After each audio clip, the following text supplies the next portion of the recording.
Okay, we are starting off today's session. Today's session is basically on our organization that is working. That is basically it's a small youth initiative which was founded by Shriya Dey, where we join hands to help those in need.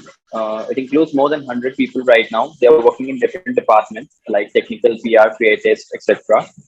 And we also help in people like finding beds and oxygen, and we also help people with food and deliverables. So Life Code basically aims to help people provide care to patients, especially those affected by the coronavirus. So we are trying our best to spread awareness and use information to help those in need during this global crisis. Today with us we have Professor Karabi Konar. Thank you, ma'am, for being with us today. Uh, Ma'am has done her schooling from Sakawat Memorial, and then she has done her MBBS from Calcutta National Medical College. She has done her post graduation from IPGMER, and presently she is the associate professor in the Department of Pathology for Dewan Medical College. That's all. Ma'am, can you share a few words with us? I would like to thank LifeCode for giving me this opportunity to coronavirus infection. And I think your effort will definitely bring you to your success and goal for the present need. So I would like to say a few words regarding the coronavirus, the basic few facts about coronavirus, so that we can understand what is the type of infection and how we can fight it in the present situation. Now, we all know that coronavirus, the corona means the crown. That means the virus has crown like, I would show you this ball. This is a coronavirus, looks like this because these spikes, due to these spikes, we call it a coronavirus. And it is these spikes which lead to the infection by the receptors. Now, coronavirus is a large group of SARS-CoV virus family, which are basically infecting the domestic and wild animals, but sometimes they jump species and they can affect the human beings, which can result in common cold, but not only common cold, depending on the immunity of the patient and other factors, it may lead to a very fatal disease, as we can see all around now.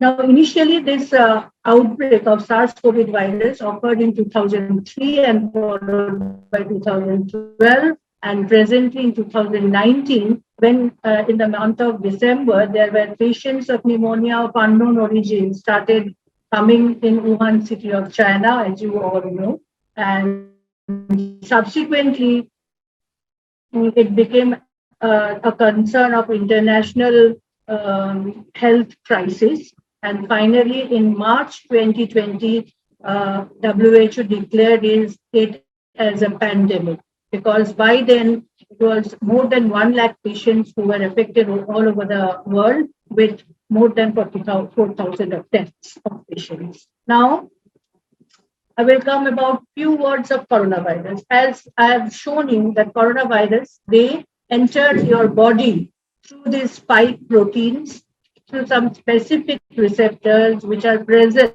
in the mucous membrane of our body, like mouth, nose, your conjunctiva,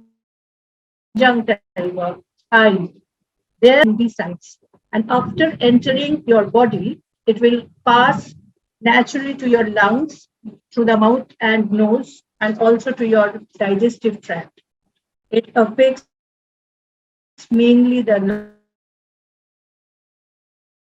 lung by producing type of blood clot in different blood vessels, and subsequently it goes to different organs, producing multi-organ failure, and that can lead to death of the patients. Now, starting, as I have already told you, that it enters through the mouth, nose, and conjunctiva. How it enters?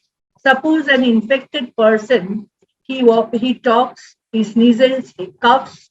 There is production of viral particles along with the dust. And depending on the size of the particles, They may directly enter your nose and mouth if there is no protection, or it may remain suspended in the room air. If it is a closed environment, it may remain even after the suspected person has left the room. It may remain suspended in the closed air of the room, and that may subsequently indirectly go into your system.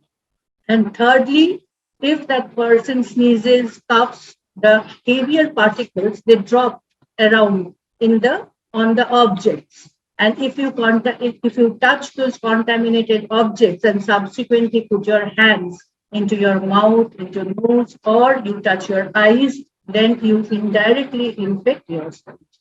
So basically, for the protection, so you can see that you have to protect the nose and mouth by wearing masks properly, and you can protect the eyes with your face shield or wearing glasses.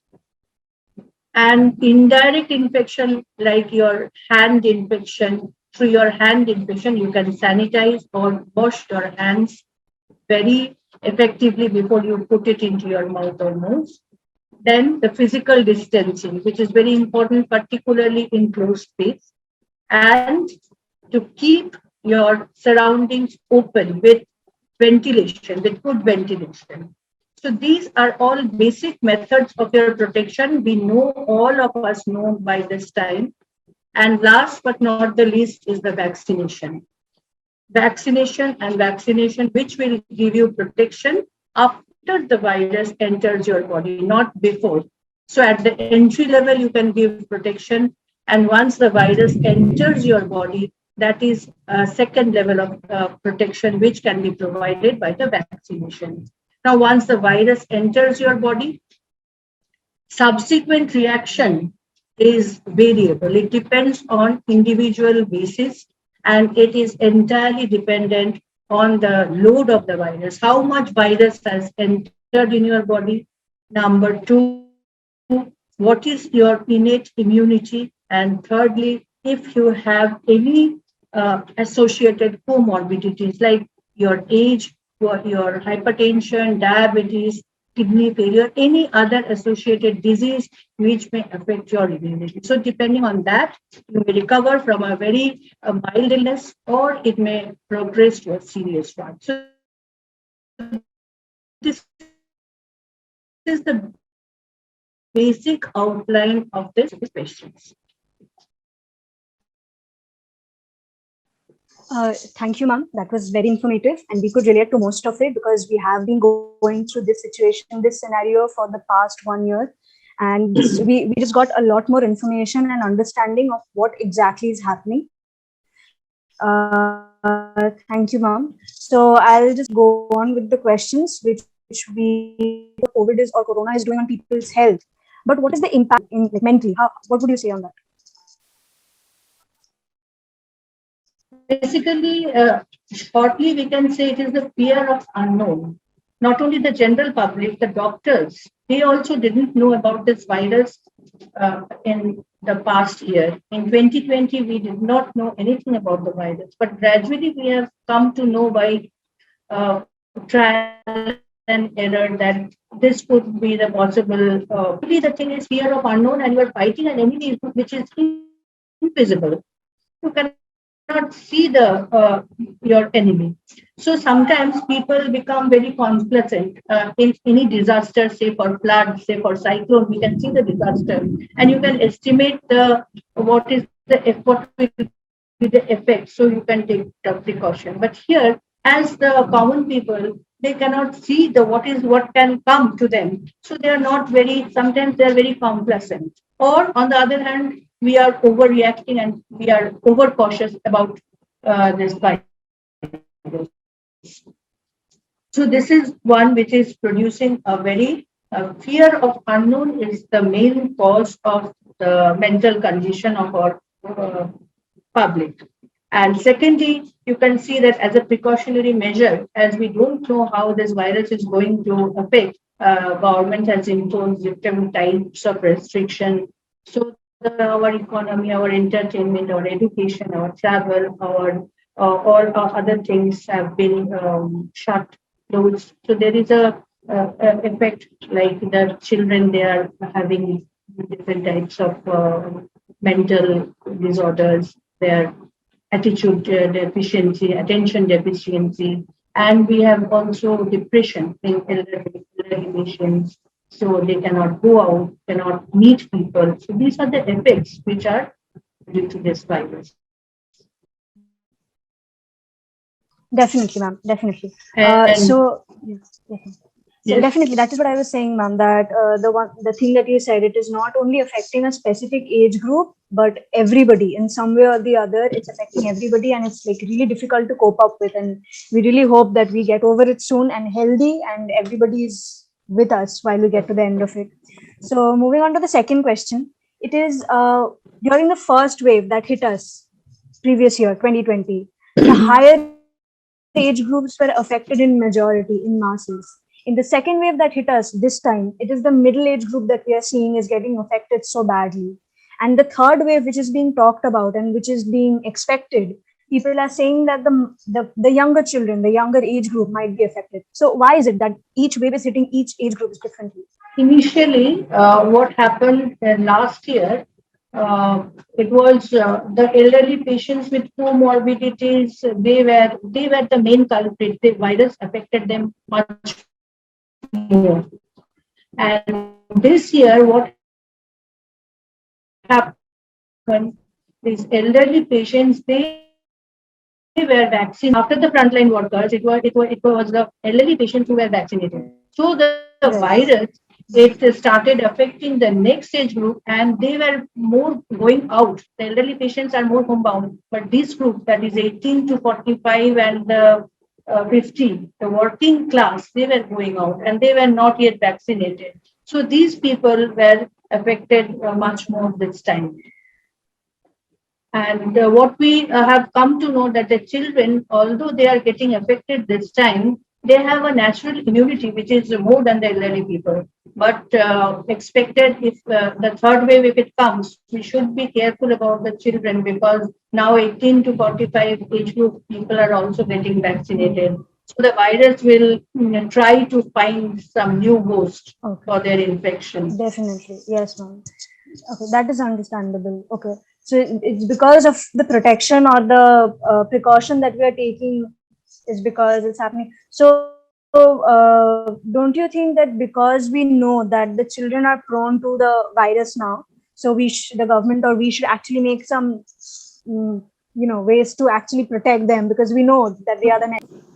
Yes, but the trial on children and particularly the pregnant women, which were excluded, and they are vulnerable. These trials are going on, and unless the trials are over, you cannot give them vaccination. Not yet. But we have to protect them by other means like the mask and sanitizer. Definitely, yeah, definitely. So, ma'am, why is there a different treatment for different waves? Like the first wave had a different treatment, the second wave is having different No, treatment. it is not the way which in which the treatment is differed. It is actually the pathogenesis of the disease. After doing some autopsy in the dead patients, we have come to know previously something else. Doctors thought that it was due to the pneumonia only, but now we know the pathogenesis is something different. That's why the changing pattern of this treatment, not due to the wave or not due to the virus itself, but it is due to the knowledge of the doctors, which we have come to know this time. Oh, okay, ma'am. Okay, got it. So, the second wave that hit us this year in 2021, the second wave of the pandemic that it hit us, is there any new symptoms which wasn't seen in the first wave? I would say few symptoms like though conjunctivitis was thought to be one of the symptoms, but in first wave we did not get many patients. This year we are getting patients with conjunctivitis. That means eye redness of the eye, swelling. Okay, and some patients of diarrhea more frequently. These are the few symptoms. Otherwise, will protect your hand hygiene. proper Right. hand washing. Right, right. Okay, ma'am. So these protection, these if we take these necessary precautions, you're saying that a lot can be avoided. About it. And moreover, initially it was thought that food items can carry this virus, but if you make them, if you heat them, the food items are not shown to be carrier of the virus. So the diarrhea mainly goes through the hands. Hmm. Okay. And ma'am, the fact that the lockdown is getting relaxed now. We had a very severe lockdown even a few days back. It's getting relaxed. Shops are being open up for a longer amount of time. There are businesses which is being open, like the movie halls, restaurants, malls like this. So now people are going to go out again. People are going to interact again. So is it possible that if an individual passes another individual who is COVID positive and can contract the virus from there? Is it possible just by passing or yeah, interact? It is very rare because it has been seen that if you get if you come in contact with a COVID positive patient unknown, and if you spend minimum of 10 to 15 minutes with that person, then only there is possibility of your getting COVID. So just passing by for a brief few seconds, it is not very common. The Oh, virus. okay, okay. Then that is a relief then. Okay, ma'am. Okay. So Anumeha will be taking over now. Anumeha, you can ask the question. Good evening, ma'am. Thank you Good so evening. much for being with us. So, ma'am, since you have said earlier that innate immunity is something that is a very important factor in the recovery of a person from COVID. So, ma'am, what will be the standard diet procedure for a person who is in the isolation phase? Like there is no standard as such, no standard diet protocol for COVID, but it is advised that you take the diet with high protein, with vegetables, fruits, and a lot of fluid in any form, say soup or juice or water, whatever it is. You have to have a protein, the high protein diet with good amount of vitamins, with good amount of vegetables and large amount of fluid. That is the main basis of your diet. And it should not be spicy. Of course, in any other illness, we advise that it should be a moderate, normal diet like that. There is no specific things that you require for the COVID patients. So, ma'am, basically, if we follow, like, we eat healthy, then a lot can be avoided, right? Like, not just the COVID patients, but also like normal people. Yes, of course. And it is not that you can boost your immunity right now. It is the immunity with which we have been brought up from the childhood. That matters most.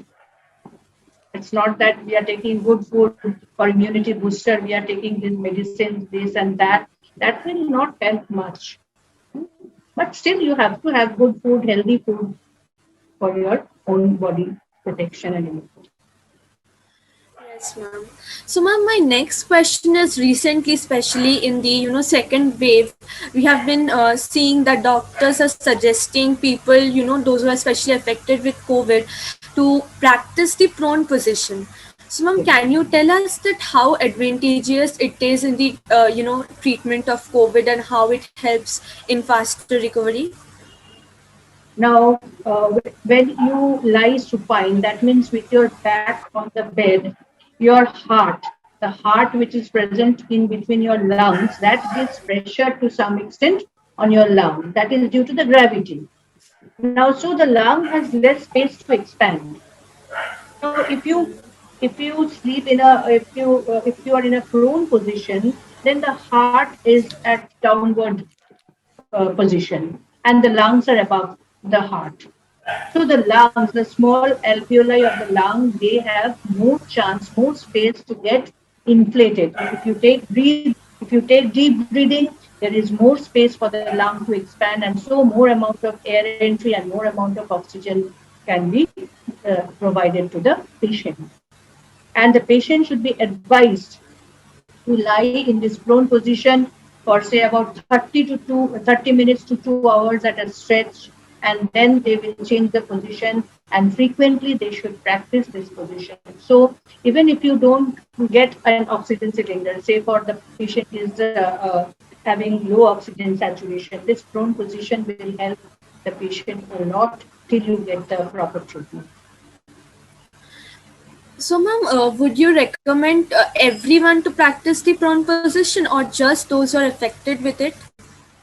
I would say that as it is a pandemic, you can also try to you can try and see how it feels, and you can practice it. God forbid you don't get the virus, but you can practice it. And for the patients, obviously, it is very beneficial.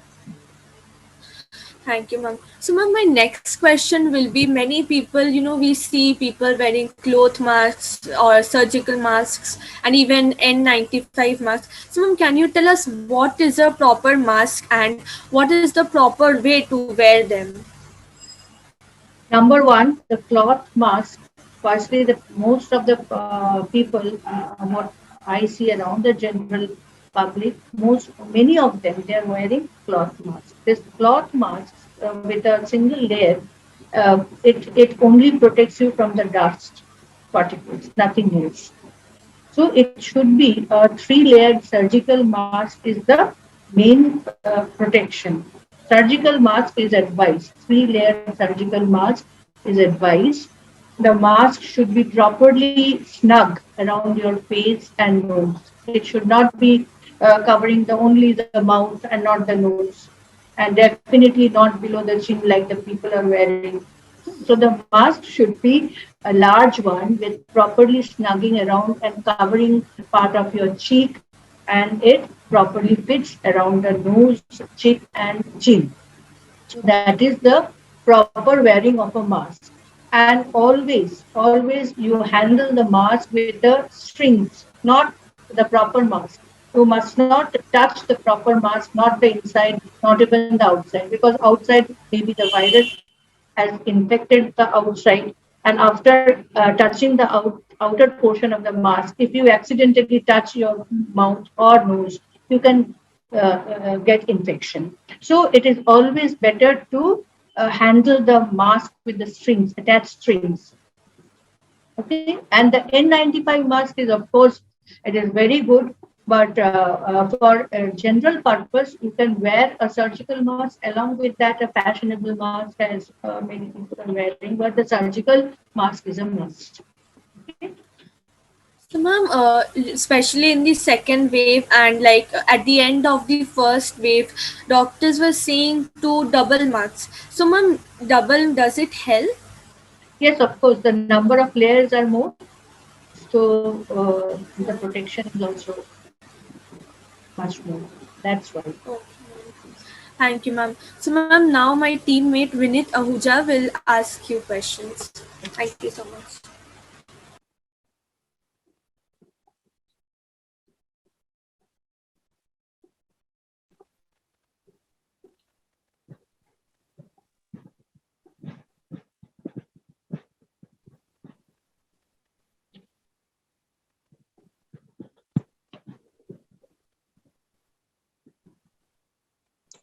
Hello. Yeah, ma'am, can you hear me? Yes, yes.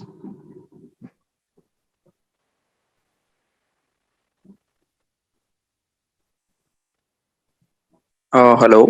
Am I audible, ma'am? Yes, Okay. Vinit, I can hear Ma'am, you. what is the difference between quarantine and isolation? Like quarantining someone and keeping someone isolated, what is the difference between that? Basically, quarantine is applied for the persons who are suspected to be COVID positive, or they have no symptoms. But there is suppose the person thinks that I have been exposed to a COVID patient, say the family member, any other family member, or any other office colleague, or whoever it is, but the person himself is hale and hearty still now. He is not a patient. But for isolation, we actually mean the COVID-19 positive laboratory diagnosed patients who are keeping isolated in a room. That is the basic difference. And quarantine is applied, as you can always, you see that the persons who are coming by flight, they are putting into quarantine. That means they are not allowed to mix with other people, but they are not COVID positive patients. They are symptomless patients who are to be isolated, who are to be who should be kept from other persons for 14 days. But isolation means the person who has been affected, who can spread the virus, who has been diagnosed as COVID-19, and that should be the isolation for at least 17 days. That is the basic difference of quarantine and isolation.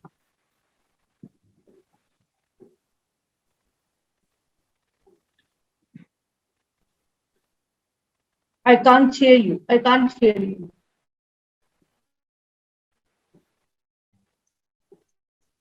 Okay, ma'am. Thank you, ma'am. And the next question, ma'am, is it necessary for someone who has all? Oh, okay, am I audible now? Yeah, yeah. No, not audible. Not. I can't hear you. Oh, yeah. So, ma'am, is it necessary for someone who has already recovered from COVID?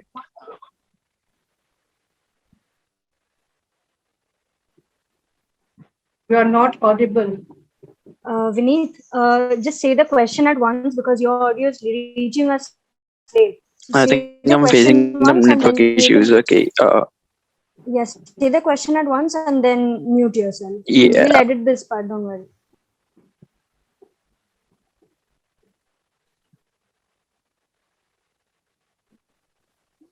Yeah, sure. Ma'am, is it necessary for someone who has recovered from COVID symptoms to go for a RT-PCR that test to check whether he is surely negative or not? We don't recommend the repeat RT-PCR after 17 days because what happens is after the patient is after 17 days, after say 10 to 12 days, the patient is no more infectious to others. That the virus spreading it stops by 10 to 12 days. But the virus particles, those are the dead particles. They can remain in the nose for few more days or say for 1 month, 2 months like that. And so if you get tested yourself, say after 17 or 21 days, there maybe again it may show positive, but that doesn't mean that you are infective at that time. So nowadays it is not recommended. After 17 days, we say that the patient, if that person is recovered, he does not have any more symptoms, we consider them as recovered, and we don't recommend the test. Repeat RT-PCR is not recommended.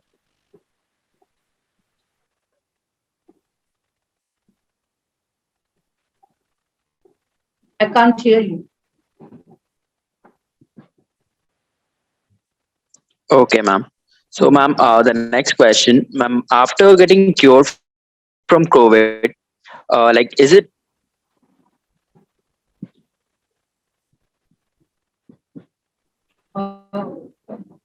The audio, I cannot hear you. okay, ma'am? After getting cured from COVID, what are the necessary prescribed precautions for the COVID patients? In general, the patient must have the prescribed Okay, ma'am, can you hear me medicines. now? Yeah, I can hear you. Am I audible? Yes, ma'am, you're audible. Ma'am, actually, he is having some mic issues, so Yeah. his voice is reaching us late. So Okay. that is the only issue. It's fine. otherwise. Now, after recovering from COVID, the person must have a regular follow-up with his or her doctor. And depending on how serious was his or her illness, the follow-up will be done accordingly. In general, he or she will have good nutritious food with vitamins and zinc and other supportive medicines. But the main thing is many patients are having post-COVID, long COVID symptoms. That means there are some residual defects in their system That is, they may have respiratory problem, they may have to take oxygen frequently for some time with exercise and all. So it is recommended that every person should be followed up with the doctors, and the regular treatment for other comorbidities like hypertension, diabetes, that should be very much kept under control, because during COVID treatment, these diseases which are already present, they get exaggerated, and that should be controlled as well. So it is recommended that the doctor's advice should be followed in each and every person.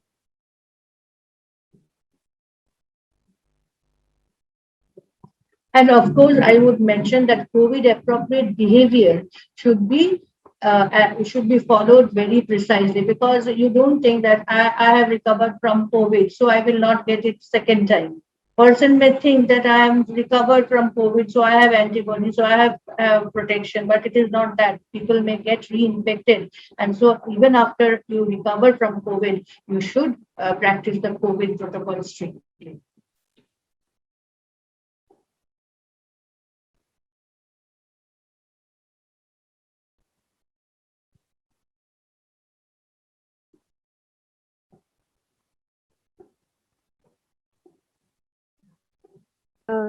We have one question, ma'am, from the audience. So I would like to Yes. read that.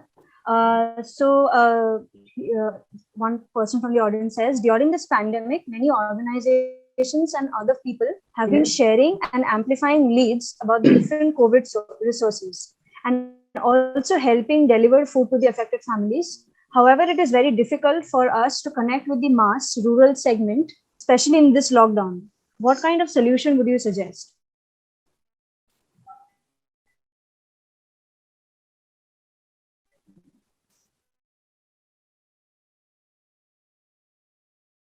As are the social media. So I would suggest that you train and teach the local people in their local language,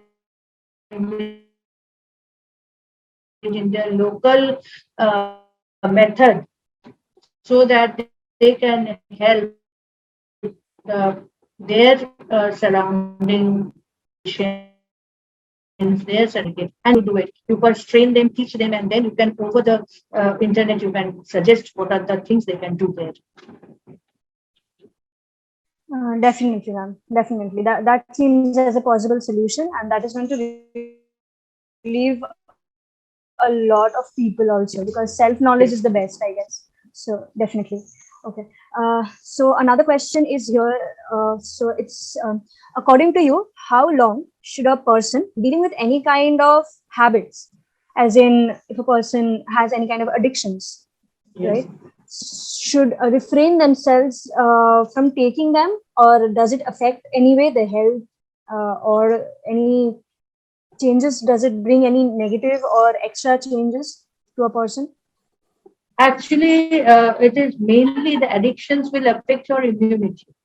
It lowers the immunity. So in that way, these addictions are harmful to the patient, not only in COVID but for other diseases also. That's the main thing. Vineet, you have any more questions left to ask?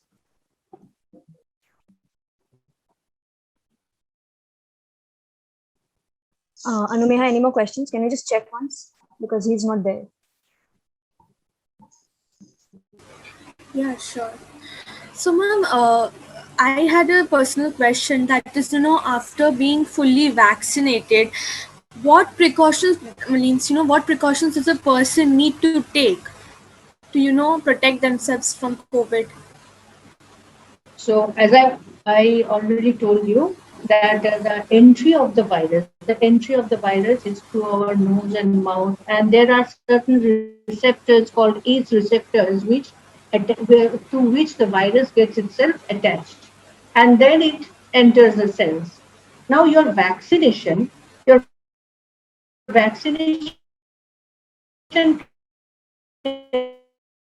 cannot only protect you after the virus enters your body by boosting the antibodies, by boosting the cells to attack the virus. So to prevent the entry of the virus, even after vaccination, you have to follow the COVID protocol virus, which should be avoided by wearing the mask, by washing the hands, by sanitizer, by your physical distancing. All these methods should be followed even after vaccination. Vaccination will reduce your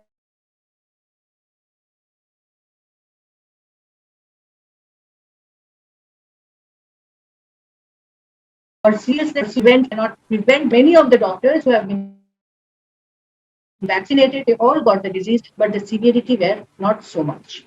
So even after vaccination, you must protect yourself with all the COVID protocols, COVID appropriate behavior. Okay? Yes, ma'am. Thank you, ma'am. That is really, something in this testing times we all need to practice all the precautions and, take care not just of ourselves as well as others who need our help. So, ma'am, since you have said in the beginning that, during this lockdown, people have been suffering from different mental disorders and not just the higher age groups or the middle age groups, but also children. So, ma'am, how long does it take for a person to fully recover mentally after they have tested negative for the virus? It is very difficult to say because the mental ability is different for different people. Some people are mentally very strong, some people are weak. So it takes time, different times for the different people to get the mental health. You cannot predict that this is okay. The 10 days will he or she will recover, but generally also takes say about a month for the patient in general. So, ma'am, would you recommend those people to consult a psychologist or a psychiatrist? Now, if that mental disorder, I won't say disorder, the mental sickness or whatever he is facing, if it is beyond his or her control, if it is hampering his day-to-day activities, he cannot concentrate, he cannot do his job properly. So in that case, I would suggest they must take the consultation of a doctor. Otherwise, you can cope it with yourself. Yes, ma'am. So, ma'am, we have a question from the audience that is, what are the possibilities of mucormycosis or commonly known as black fungus infection in COVID positive patients? Now, mucormycosis, this disease was always there with us, but this fungus is always there with us in the environment, but we were not getting so many people previously. Previously, we used to get very severely diabetic patients getting this disease, but nowadays we are seeing that patients with COVID are getting mucormycosis. This is basically the immunity. The persons who are very low immunity after COVID, particularly, they are getting this affected by this disease, and we are giving steroids in the treatment of the disease. And patients who are diabetic, they are also more prone to coronavirus. So all these factors, taking into consideration all these factors, we are seeing mucormycosis more in the persons who have very low immunity. Definitely, ma'am. Okay, so you are saying that this virus was like this fungus was with us, and we just had like low Yes. cases. So any particular like, because we are seeing that even like when COVID patients are recovering, the doctors are saying that those people might be prone to black fungus more. So any reason why People, that is happening? because people are when the diabetic patients, as it is, they are more prone to this virus. Moreover, when we treat patients with steroids, our blood sugar level rises, so the patient becomes more highly. The blood sugar level rises to a higher side, and these things with that the immunity is lowered, And these are the possible reasons why the patients who are severely affected by coronavirus and being treated in the hospital for a long time with different types of medications, they lower their immunity and can get this fungus. Oh, okay, okay. Thank you, ma'am. But, ma'am, what is your suggestion to any person before they get a bed in the hospital? Any suggestion? Before they get in the hospital means once the person is diagnosed with, say, your COVID and he or she is in home isolation,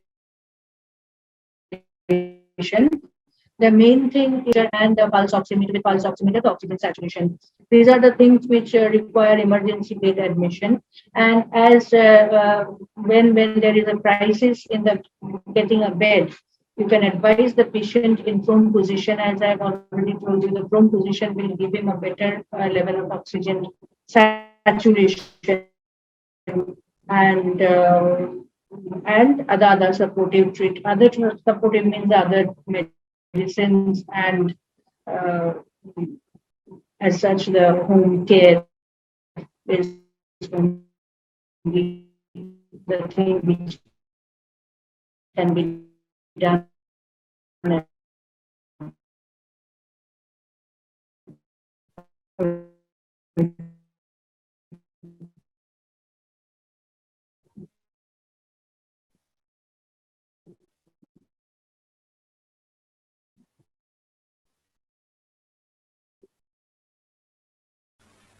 The patients can.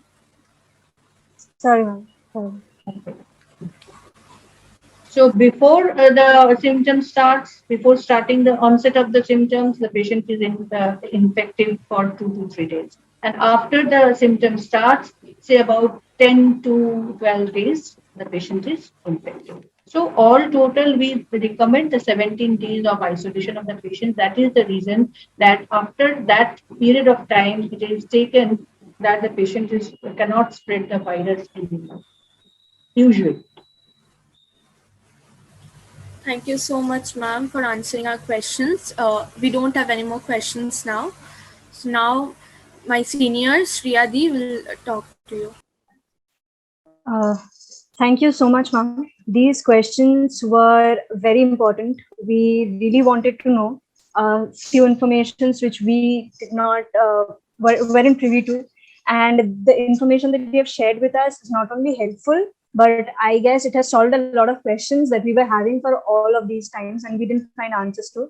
The ways that you said that we can prevent ourselves, we can protect ourselves are easy, and I'm pretty sure that the people who are going to watch this video are going to do that, and we as an organization are going to try our best to, as you said, to educate and inform people, the masses who cannot are not being able to access the information which we are being able to. And I just hope that soon all of the citizens like just join hands and we can alleviate the situation that we are in. Thank you very much. I wish success to Life Code, because you young people should come forward and help people around you. And I appreciate your work very much. Thank you. Thank you so much, ma'am. Thank you so much for joining us and sharing your insights. It was very helpful. Thank you, ma'am. Oh, thank you. Have a good day, ma'am. Stay safe. And best of luck to all of you. Stay safe. Thank you, ma'am. Thank you, ma'am. Thank you, ma'am, so much.